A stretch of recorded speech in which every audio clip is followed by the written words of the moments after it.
अभी तक हमने पढ़ा मैट्रिसेस के बारे में कि मैट्रिसेस जो है वो नंबर्स का अरेंजमेंट होता है, मैट्रिक्स एक पर्टिकुलर नंबर नहीं होता। लेकिन हर एक मैट्रिक्स के साथ एक पर्टिकुलर नंबर एसोसिएटेड होता है जिस नंबर को हम बोलते हैं उस मैट्रिक्स का डिटर्मिनेंट। तो आज की वीडियो में हम यही बात करने वाले हैं कि डिटर्मिनेंट्स क्या होते हैं। डिटर्मिनेंट को लिखने के हमारी 3 वेज हैं। सबसे पहला, you can write it as determinant of A like this. Second way, you can write it as this, and third way you can write it as this small triangle. Determinant जो है वो matrix से थोड़ा सा अलग है. Determinant it is a scalar quantity and it has a value. It's not like matrix कि जिसकी कोई particular value ना हो. अब आपको determinant निकालना कैसे है उसकी बात करते हैं. तो स्टार्ट करते हैं हम. सबसे पहले हम निकालते हैं 1 क्रॉस 1 ऑर्डर की मैट्रिक्स का डिटर्मिनेंट. तो यहाँ पे मैं कोई भी एक मैट्रिक्स ले रही हूँ ए, जिसमें मैंने एक एलिमेंट लिया -5. तो अगर मुझे इस मैट्रिक्स का डिटर्मिनेंट निकालना है तो इसको हम डिनोट करेंगे कुछ इस तरीके से, और जो डिटर्मिनेंट आएगा वो यही वाला नंबर आएगा क्योंकि इसमें सिर्फ और सिर्फ एक ही एलिमेंट है. तो 1 क्रॉस 1 ऑर्डर की मैट्रिक्स का डिटर्मिनेंट आप इस तरीके से निकाल सकते हो. उसके बाद हम आते हैं, अगर हमारे पास जो मैट्रिक्स है वो 2 क्रॉस 2 ऑर्डर की है. 2x2 की मैट्रिक्स का डिटर्मिनेंट कैसे निकालते हैं. यहाँ पे मैं मैट्रिक्स को ले रही हूँ ए, और इसमें मैंने एलिमेंट्स ले रहे हैं यहाँ पे ए, बी, सी एंड डी. ये हो गई हमारे पास ए मैट्रिक्स. अब इस मैट्रिक्स का डिटर्मिनेंट आप कैसे निकालोगे, यहाँ पे मैं इसको डिनोट कर लेती हूँ ऐसे. और इसमें क्या प्रोसेस है कि ये जो डायगोनल एलिमेंट्स है इसके, ये होता है इसका डायगोनल, और ये हो गए इसके diagonal elements. Product of diagonal elements minus the product of non diagonal elements, मतलब a multiplied by d then minus b multiplied by c, that will be equal to b c. ठीक है, तो इस तरीके से आप निकाल सकते हो product of diagonal elements minus the product of non-diagonal elements.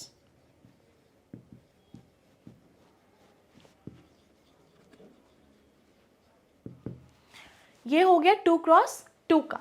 अब आते हैं 3 क्रॉस 3 की मैट्रिक्स पे.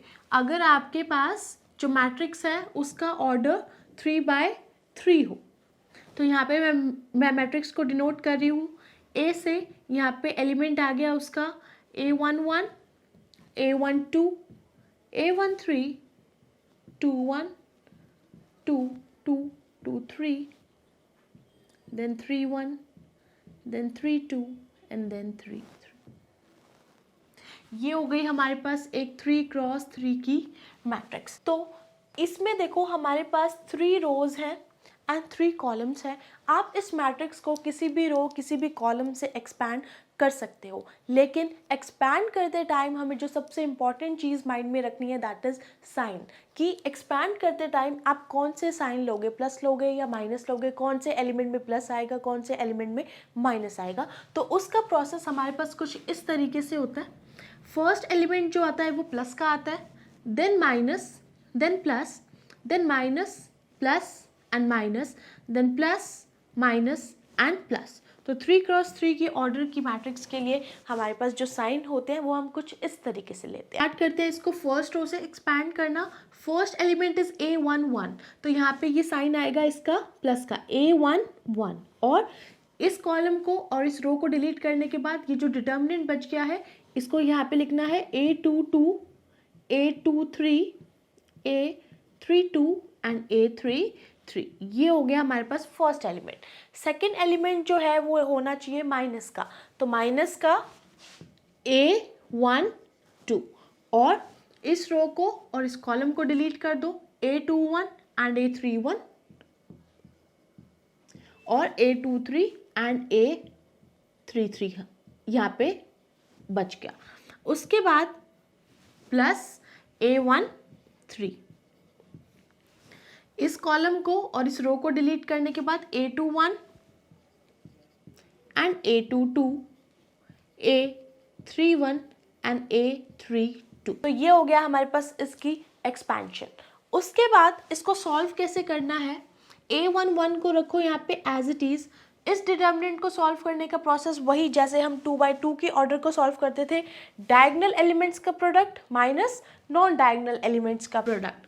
यहाँ पे ये हो जाएगा A22 multiplied by A33 minus A23 multiplied by A32। ये हो गया फर्स्ट। अब आते हैं इस पे सेकंड पे, minus of A21 multiplied by A33 minus A23 multiplied by A31। उसके बाद आते हैं थर्ड पे, plus A21 multiplied by A32 minus A22 multiplied by A31। तो इस तरीके से आप 3/3 के मैट्रिक्स का डिटर्मिनेंट निकाल सकते हो। तो इस तरीके से आप 3/3 की मैट्रिक्स का डिटर्मिनेंट निकाल सकते हो। ये आपकी चॉइस है कि आप इसको कौन सी रो कौन से कॉलम से एक्सपैंड कर रहे हो, इससे आपके आंसर पे कोई फ़र्क नहीं आएगा। आप इसको किसी भी रो किसी भी कॉलम से एक्सपैंड कर सकते हो। डिटर्मिनेंट में हमारे पास कुछ इंपॉर्टेंट पॉइंट्स हैं जिनको हमें डिटर्मिनेंट्स में माइंड में रखना है। सबसे पहला पॉइंट है, do not get confuse in determinant and modulus. Modulus की नोटेशन बिल्कुल डिटर्मिनेंट की नोटेशन के जैसी है। ये है मॉड्यूलस और ये है determinant, but this is not equal to this. इनकी नोटेशन भले ही सेम हो बट इनके मीनिंग्स काफ़ी अलग हैं। जिस भी कंटेंट में आप इनको यूज़ करोगे वो वहाँ पे आपको मेंशन कर देंगे कि वो मॉड्यूलस की बात कर रहे हैं या फिर वो डिटर्मिनेंट की बात कर रहे हैं। उसके बाद आते हैं सेकंड पॉइंट पे, only square matrices have determinant. Square matrices मतलब जो जिनमें नंबर ऑफ रोज और नंबर ऑफ कॉलम्स जो हो वो इक्वल हो, सिर्फ ऐसी ही मैट्रिक्स का डिटर्मिनेंट हम निकाल सकते हैं, जैसे 2/2, 3/3, 4/4। तो इस तरीके की मैट्रिक्स का डिटर्मिनेंट निकाल सकते हैं। जो स्क्वायर मैट्रिसेस नहीं होती उनका भी डिटर्मिनेंट नहीं होता। उसके बाद आते हैं थर्ड पॉइंट पे, इफ एनी रो और any column consist of all zeros then the value of determinant is equal to 0। अगर आपके पास कोई ऐसी मैट्रिक्स है जिसमें पूरी रो 0 है और पूरा कॉलम 0 है तो उस मैट्रिक्स का डिटर्मिनेंट जो आएगा वो आएगा 0। Next is fourth point, the determinant of a null matrix is 0। Null matrix होते हैं जिसमें हर एक रो हर एक कॉलम 0 होता है, तो ऐसी मैट्रिक्स का डिटर्मिनेंट हमेशा 0 ही आएगा। उसके बाद आते हैं फिफ्थ पॉइंट पे, एक्सपैंड बाय एनी रो और by any column then the value of determinant remains unchanged. आप किसी भी रो किसी भी कॉलम से एक्सपैंड कर सकते हो, इससे आपके आंसर पे कोई फ़र्क नहीं आएगा। आपकी जो डिटर्मिनेंट की वैल्यू होगी वो सेम ही रहेगी। तो स्टार्ट करते हैं सबसे पहली प्रॉपर्टी से, the value of a determinant remains unchanged if it's rose and columns are interchange. रोज और कॉलम्स को इंटरचेंज करने के बाद हमारे पास जो मैट्रिक्स बनती थी उस मैट्रिक्स को हम बोलते थे ट्रांसपोज। मतलब कि रोज और कॉलम्स को इंटरचेंज करने के बाद भी डिटर्मिनेंट पे कोई फर्क नहीं पड़ता है। इसका मतलब हुआ कि अगर ए मैट्रिक्स का डिटर्मिनेंट निकालूं और अगर ए ट्रांसपोज का डिटर्मिनेंट निकालूं तो वो दोनों इक्वल आएंगे, उससे आपके आंसर पे कोई भी फर्क नहीं पड़ेगा रोज और कॉलम्स इंटरचेंज करने के बाद। अब आते हैं इसकी सेकंड प्रॉपर्टी पे, इफ टू रोज और columns of a determinant are interchange then the sign of the determinant is changed. अभी हमने फर्स्ट प्रॉपर्टी में पढ़ा कि अगर हम सारी रोज सारे कॉलम को इंटरचेंज कर दें तो हमारे डिटर्मिनेंट पे कोई फर्क नहीं आएगा, लेकिन अगर हम सिर्फ और सिर्फ टू रोज या फिर टू कॉलम्स को इंटरचेंज कर रहे हैं तो डिटर्मिनेंट पे फर्क आएगा। डिटर्मिनेंट का जो साइन है वो चेंज हो जाएगा। फॉर एग्जाम्पल, मैं इसमें फर्स्ट रो को बना दूँ third row and third row को मैं बना दूँ इसमें फर्स्ट रो, तो डिटर्मिनेंट का ट्रांसपोज ही हो जाएगा क्योंकि हम इसको इंटरचेंज कर रहे हैं। तो ये हो जाएगा यहाँ से C1, C2, C3, B1, B2, B3 and A1, A2 and A3। तो कोई भी दो रोज या फिर दो कॉलम्स को इंटरचेंज करने के बाद जो मैट्रिक्स का डिटर्मिनेंट आएगा वो हमेशा नेगेटिव ऑफ डिटर्मिनेंट आएगा। उसके बाद आते हैं थर्ड प्रॉपर्टी पे, इफ टू रोज और two columns are identical then the value of the determinant is 0। अगर कोई ऐसा डिटर्मिनेंट है, फॉर एग्जाम्पल मैं यहाँ पे एक डिटर्मिनेंट ले रही हूँ, यहाँ पे मैंने उसके एलिमेंट्स लिए हैं A1, A2 एंड A3, यहाँ पे है B1, B2 और B3, A1, A2 and A3।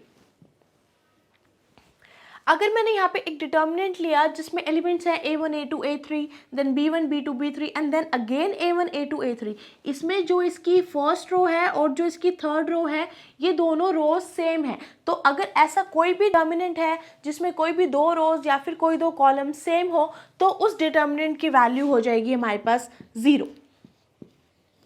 Next is property number 4. If any row or any column consists of all 0, then the value of determinant is 0. अगर किसी भी determinant में कोई भी रो में सारी zeros हैं, for example first रो को मैंने ले लिया 0, यहाँ पे हो गया B1, B2, B3, C1, C2 and C3, तो इस तरीके के डिटर्मिनेंट की भी वैल्यू हमेशा आएगी 0 जिसमें कोई भी रो या फिर कोई भी कॉलम 0 हो।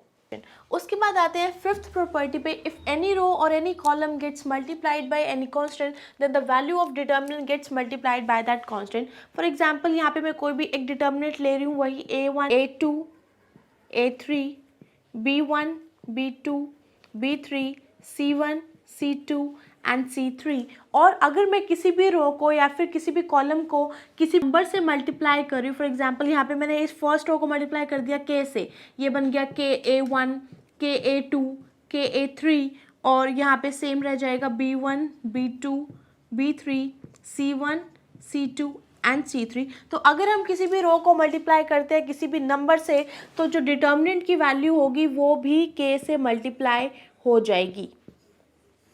Next is property number 6. If two rows or two columns of a determinant are proportional, then the value of determinant is 0. अगर ये डिटर्मिनेंट है, इसमें कोई भी दो रोज या फिर कोई भी दो कॉलम्स प्रोपोर्शनल है, इस डिटर्मिनेंट में से देखो थर्ड रो में से K कॉमन आ रहा है, तो अगर मैं K को बाहर निकाल लूँ तो ये डिटर्मिनेंट बच जाएगा A1 A2 A3 B1 B2 B3, और फिर से यहाँ पे A1 A2 एंड A3, इसमें जो फर्स्ट रो है और जो थर्ड रो है वो सेम हो गई, तो यहाँ पे K multiplied by 0 then and it will be 0। Next is property number 7. If each element of a row or a column is expressed as the sum of two or more terms, then the determinant can also be expressed as a sum of two or more determinant. जैसे हमने यहाँ पे एक determinant लिया है, ये इसका first column है, ये इसका सेकंड कॉलम, ये इसका थर्ड कॉलम। अब जो इसका फर्स्ट कॉलम है वो दो टर्म्स के सम में एक्सप्रेस किया गया है, तो हम इस डिटर्मिनेंट को भी दो डिटर्मिनेंट्स के सम में एक्सप्रेस कर सकते हैं। पहला एलिमेंट जो था A1 + X, तो A1 A2 A3 का एक अलग से डिटर्मिनेंट और XYZ का एक अलग से डिटर्मिनेंट, तो एक डिटर्मिनेंट को हम दो डिटर्मिनेंट्स के सम में एक्सप्रेस कर सकते हैं।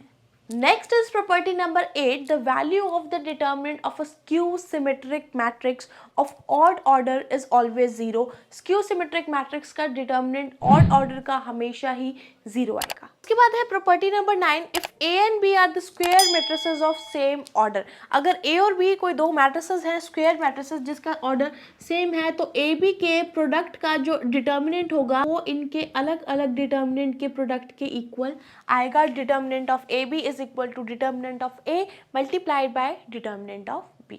Next is property number 10. If to each element of a row or a column of a determinant a multiple of another row or column is added or subtracted, the value of determinant remains the same.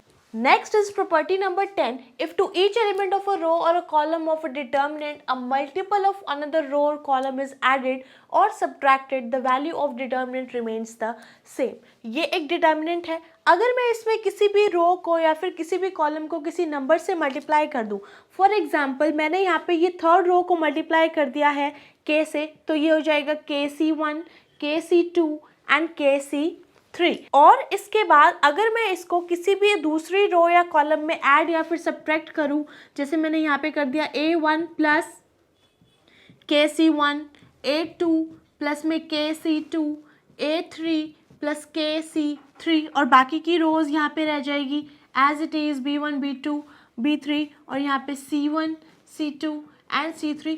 तो इससे आपके determinant की value पे कोई भी फर्क नहीं पड़ता। अगर आप किसी रो को किसी भी कॉलम को किसी नंबर से मल्टीप्लाई करके उसको किसी और कॉलम में या फिर उसमें ऐड सब्ट्रैक्ट कर दो, तो उससे आपके डिटर्मिनेंट की वैल्यू पे कोई फर्क नहीं पड़ता।